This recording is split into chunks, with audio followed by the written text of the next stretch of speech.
বন্ধুরা, আমি ফিরে এলাম আমার ইউটিউব চ্যানেল পাহাড়িয়াতে। তোমরা কিন্তু আমার ভিডিওটা প্রথম থেকে শেষ অবধি খুব ভালো করে দেখবে, কারণ আমি এতে যথেষ্ট ইনফরমেশান দেওয়ার চেষ্টা করেছি এবং যেগুলো আশা করি তোমাদের কাজে লাগবে। এবং আমি যে ভিডিওটা বানাই সেটা কিন্তু যথেষ্ট স্টাডি করেই বানাই, স্টাডি করেই সেটা কিন্তু আমি ক্রিয়েট করি, যাতে কিন্তু তোমাদের জেনুইনলি কিছু বেনিফিট হতে পারে। তো বন্ধুরা, আমি জানি না তোমাদের ট্যাক্স কনসালটেন্ট তোমাদের এটা আগে বলেছে কি না, বাট আজকের আমার ভিডিও ট্যাগলাইন হলো pay rent your parents and save income tax. নিজের বাবা মাকে রেন্ট পে করো অ্যান্ড ইনকাম ট্যাক্স থেকে ছাড় পাও। And if you don't get HRA or house rent allowances, in spite of that you can claim the deduction for rent paid. তো এগুলো তুমি কিভাবে পাবে, এই কিন্তু এক্সেপশনাল কেসেসগুলো আমি কিন্তু আমার ভিডিওতে আলোচনা করেছি। তো এর ভিডিওর মাঝে মাঝেই আমি কিন্তু এগুলো বলেছি। তো তোমরা আমার ভিডিওটা কিন্তু প্রথম থেকে শেষ অবধি ভালোভাবে দেখবে, তাহলে আমার মনে হয় তোমরা সবাই বেনিফিটেডই হবে। এইবার সাপোজ তুমি HRA অ্যালাউন্স পাও, but you are not living in a rented house, তুমি তোমার প্যারেন্টসদের সাথে থাকো। তো তখন তুমি কি এক্সেমশন ক্লেম করতে পারবে? ডেফিনেটলি তুমি পেতে পারো, প্রোভাইডেড তুমি যদি এটা দেখাতে পারো যে তুমি তোমার প্যারেন্টসকে রেন্ট পে করছো and that house is owned by your parents, and প্যারেন্টসকে কিন্তু তোমার যে রেন্ট পে সেটা কিন্তু তার ইনকামে কিন্তু রিফ্লেক্ট হতে হবে, তার ইনকামে কিন্তু তাকে দেখাতে হবে at the time of the tax calculation. তো তোমার প্যারেন্টস যদি সিনিয়র সিটিজেন হয়, মনে হয় তার কোনো প্রবলেম হবে না সেই ইনকামটা দেখাতে, বিকজ তাদের ক্ষেত্রে অনেকটাই কিন্তু ট্যাক্স রিলিফ আছে, অনেকটাই ছাড় আছে। তো সেইভাবে কিন্তু তুমি you can claim the HRA exemption in spite of not living in a rented house. তো এইভাবে কিন্তু তুমি ট্যাক্সের এক্সেমশন HRA ক্লেম করতে পারো। এবার তোমার মনে একটা প্রশ্ন আসতেই পারে যে if you own a house in a different place, not in the place of your employment, তাহলে কি তুমি ইন সাম আদার সিটিজ, তাহলে কি তুমি HRA এক্সেমশন ক্লেম করতে পারবে? ইয়েস, ডেফিনেটলি পারবে। তুমি যদি কোনো হাউস পজেস করো, রেসিডেন্সিয়াল অ্যাকোমোডেশন তোমার যদি তুমি ওন করো, সেটা যদি অন্য কোনো সিটিতে থাকে, তাহলে তুমি এটা বলতেই পারো যে তুমি for sake of your work তুমি এখানে একটা হাউস রেন্টে থাকছো এবং তার জন্য তুমি HRA এক্সেমশন কিন্তু ক্লেম করতে পারো। আর আরেকটা পয়েন্ট হচ্ছে, if you own a house in the place of your employment, still then can you avail the HRA exemption? এই ক্ষেত্রে কিন্তু তোমাকে কতগুলো জেনুইন রিজন দেখাতে হবে যে তোমার যে হাউসটা তুমি ওন করছো that is much far from the place of your employment, মানে তোমার অফিস থেকে হয়তো অনেক দূরে, বা you are staying in that rented house for the sake of your children's schooling, or the house that you own is occupied by your parents. তো এই রিজনগুলো যদি তুমি দেখাতে পারো, then you can claim the exemption. তো এবার চলো দেখে নেওয়া যাক what are the exceptional cases to avail HRA exemption.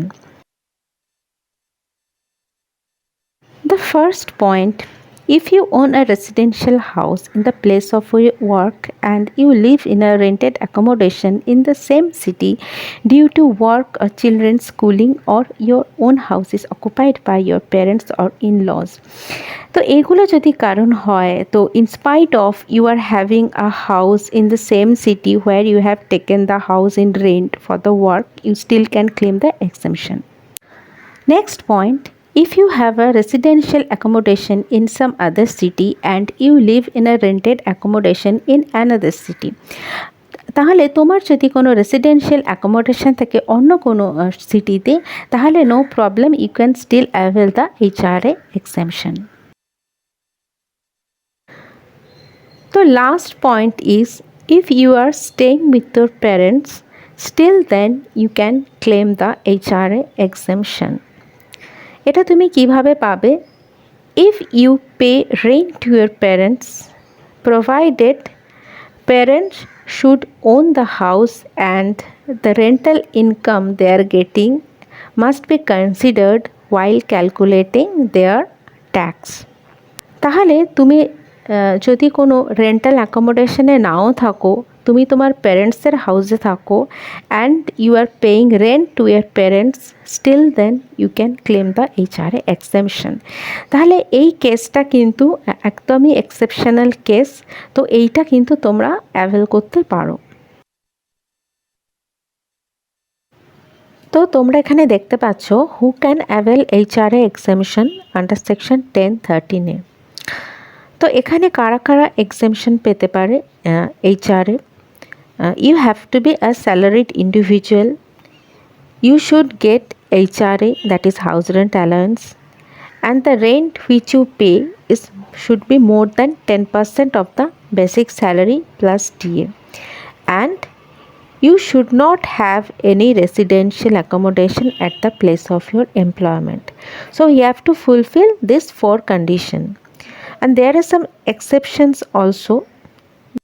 So if the rent you are paying is less than the 10% of the basic salary and DA, then you are not eligible to get the exemption for HRA. And if you don't pay any rent for living in a house, then also you can't avail the exemption. And if you have a residential accommodation at the place of your employment, then also you cannot claim the exemption for HRA. তো HRA যে এক্সেমশনটা সেটা কত হবে এবার, সেটা তোমাদের মনে নিশ্চয়ই প্রশ্ন আসছে। এইচআরএ এক্সেমশন ক্যালকুলেশনটা হচ্ছে লিস্ট অফ দ্য ফলোয়িং, আমি যে 3টে পয়েন্ট বলবো তার লিস্ট অফ দ্য ফলোয়িং তোমার হাউস রেন্ট অ্যালাউন্স তুমি যেটা রিসিভ করছো সেখান থেকে কিন্তু ডিডাক্ট হয়ে যাবে অ্যাজ এক্সেমশন।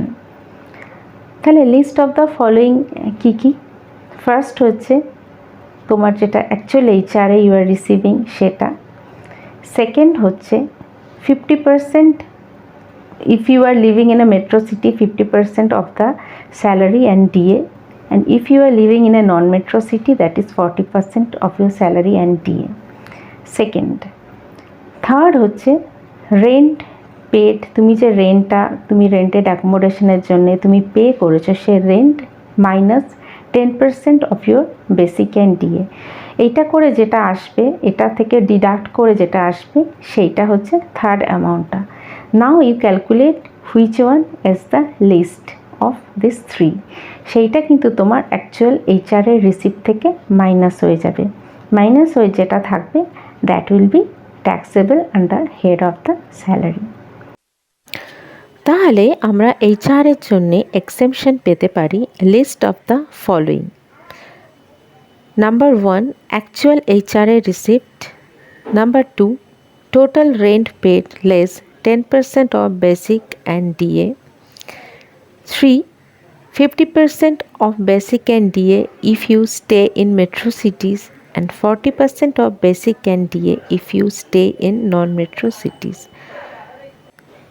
এখন list of these 3 will be deducted from your gross salary as HRA exemption. তো এটা গেল HRA exemption under section 10(13)(a). এই এক্সেমশনটা কিন্তু তোমার হেড অফ স্যালারিতে তোমার ডিডাকশান হয়। এবার আসছি আর একটা ডিডাকশান রিগার্ডিং হাউস প্রপার্টি, কিন্তু এই ডিডাকশানটা তোমার হয় আন্ডার সেকশন 80(g)(g). এটা কিন্তু টোটাল ইনকাম থেকে ডিডাকশানটা হয়, যেরকম 80 আন্ডারে যে ডিডাকশানগুলো যেরকম টোটাল ইনকাম থেকে হয়, এটা কিন্তু সেই টোটাল ইনকাম থেকে এই ডিডাকশানটা পাওয়া যায়। এই কন্ডিশনগুলো কী কী? First condition, you have to be a salaried person or a self employed person or member of HUF, মানে হিন্দু আনডিভাইডেড ফ্যামিলি মেম্বার তোমাকে হতে হবে, then only you can avail this deduction. Second যেটা কন্ডিশন সেটা কি, you should not possess any house in the city of employment. তোমার কোনো house থাকলে হবে না, রেসিডেন্সিয়াল হাউস থাকলে হবে না in the city of your employment or business or profession, তোমার কোনো কিন্তু অ্যাকোমোডেশন থাকলে হবে না। আর থার্ড পয়েন্ট কি, থার্ড পয়েন্ট হচ্ছে you should not be getting in HRA. তুমি যদি এইচআরএ পাও তাহলে কিন্তু তুমি এই ডিডাকশানটা অ্যাভেল করতে পারবে না। এইচআরএ পেলে তোমাকে কিন্তু আন্ডার সেকশন 10(13)-এ আমি যেটা একটু আগে বললাম সেই এক্সেমশনটা ক্লেম করতে হবে। এইচআরএ পেলে কিন্তু 80 ডিডাকশান তুমি অ্যাভেল করতে পারবে না। ওকে। আর ফোর্থ পয়েন্ট হচ্ছে যে you have to make a declaration in the form 10(b)। Form 10(b)-তে একটা ডিক্লারেশন দিতে হবে regarding the payment of rent. তুমি যে রেন্টের জন্য যে এক্সপেন্ডিচারটা তুমি বেয়ার করেছো সেটার কিন্তু ডিক্লারেশন তোমাকে ফর্ম 10(b)-তে দিতে হবে। তো এই কন্ডিশনগুলো তুমি যদি ফুলফিল করতে পারো তাহলে কিন্তু তুমি আন্ডার সেকশন 80GG ডিডাকশানটা তুমি কিন্তু ক্লেম করতে পারো। To get the deduction regarding the rent paid under section 80GG, you have to fulfill the following conditions. You have to be a salaried individual or self-employed person or member of HUF, that is Hindu Undivided Family. Number 2, you should not be getting any house rent allowances. Number 3, you should have submitted the declaration in Form 10(b)(a) regarding the rent paid. Number 3, you have submitted the declaration in Form 10(b)(a) that you or your spouse or your minor children or the HUF are not having any self-occupied property in the city of your employment, business or profession. Number 4, if you own a residential accommodation at any other places, then it has to be treated as rent out or let out property. তো এখানে আমি explain করছি point number 4। এখানে তোমার যদি কোনো property থেকেও থাকে residential accommodation outside the place of your employment, তখন কিন্তু তোমাকে সেই রেসিডেন্সিয়াল অ্যাকোমোডেশনকে ট্রিট করতে হবে as let out or rent out property. সেটা রেন্ট আউট বা লেট আউট না হলেও for that tax purpose you have to consider it as rent out or let out. Only then you can get the deduction under section 80GG for rent paid. So these are the exceptions. In this case you won't be getting any deduction for rent paid under section 80GG.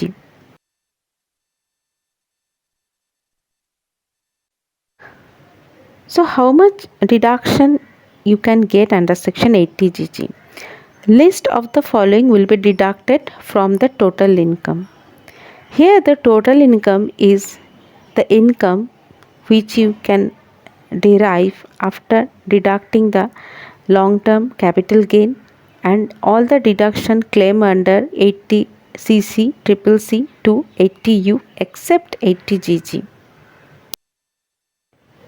The list of the following will be treated as deduction under section 80GG. Number 1, rupees 5,000 per month will be considered as rent paid. Number 2, the actual rent paid less 10% of the total income. Number 3, 25% of the total income. The list of the following will be considered for deduction under section 80GG.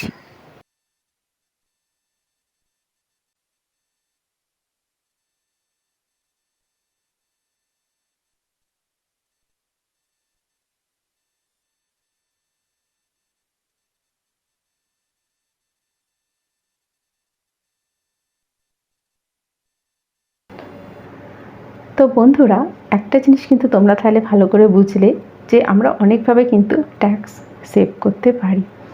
আমরা apparently যদি ট্যাক্সের রুলগুলো বা ট্যাক্সের স্ট্রাকচারটা দেখি তাহলে এই way আউটগুলো কিন্তু আমরা সহজে দেখতে পাই না। এগুলোর জন্য কিন্তু একটু তোমাদের ইনডেপথ একটু স্টাডি করতে হবে। তো সেই জন্যে আমার ভিডিওটা তোমরা কিন্তু ভালোভাবে দেখো, কারণ ট্যাক্স সেভ করার কিন্তু অনেক অনেক ওয়ে আউট আছে। অনেক হায়ার ব্র্যাকেটের ইনকাম হলেও কিন্তু আমরা কিন্তু ট্যাক্স সেভ করতে পারি। তো তো আশা করি এই ভিডিওটা তোমাদের কাজে লাগবে সবার, কারণ ইনকাম ট্যাক্স ফাইলিংয়ের ডেট এসে গেছে প্রায়। তো আমি চাইবো সবাই তোমরা ইনকাম ট্যাক্স ফাইল করো, কারণ যদি ইনকাম ট্যাক্সেবল না হও তাও কিন্তু তোমরা ফাইল করো, কারণ ইনকাম ট্যাক্স ফাইল করা থাকলে অনেকগুলো বেনিফিট পাওয়া যায়। তো আমি সবাইকে এনকারেজ করব তোমরা সবাই ফাইল করো, নিজের রিটার্ন নিজেই ভরো অনলাইনে। আমি আমার কিন্তু একটা ভিডিওতে অনলাইন রিটার্ন ফাইলিংও তোমাদের আমি দেখিয়ে দেবো, খুব ভেরি ইজি। তো আমার চ্যানেলে আমি কিন্তু সব রকম জিনিস নিয়ে আসার চেষ্টা করব। আমি ভিডিও শুরুতেই যেটা আমি বললাম যে আমার চ্যানেলে সব কিছুই থাকবে। তো আমি চাইবো আমার এই চেষ্টাটাকে তোমরা কিন্তু যাতে সাপোর্ট করো। তোমরা ডেফিনেটলি আমার ভিডিওতে লাইক করো, কমেন্ট করো আর সাবস্ক্রাইব করো। তোমরা যদি আমাকে কোঅপারেট করো, আমি আরও ভালো ভালো জিনিস তোমাদের কাছে নিয়ে আসতে পারবো। তো সবাই ভালো থেকো, সুস্থ থেকো এবং ডেফিনেটলি দেখতে থাকো আমার চ্যানেল পাহাড়িয়া। আমার আজকের ভিডিও যদি তোমাদের ভালো লেগে থাকে তাহলে লাইক করো, কমেন্ট করো অ্যান্ড ডেফিনেটলি সাবস্ক্রাইব করো।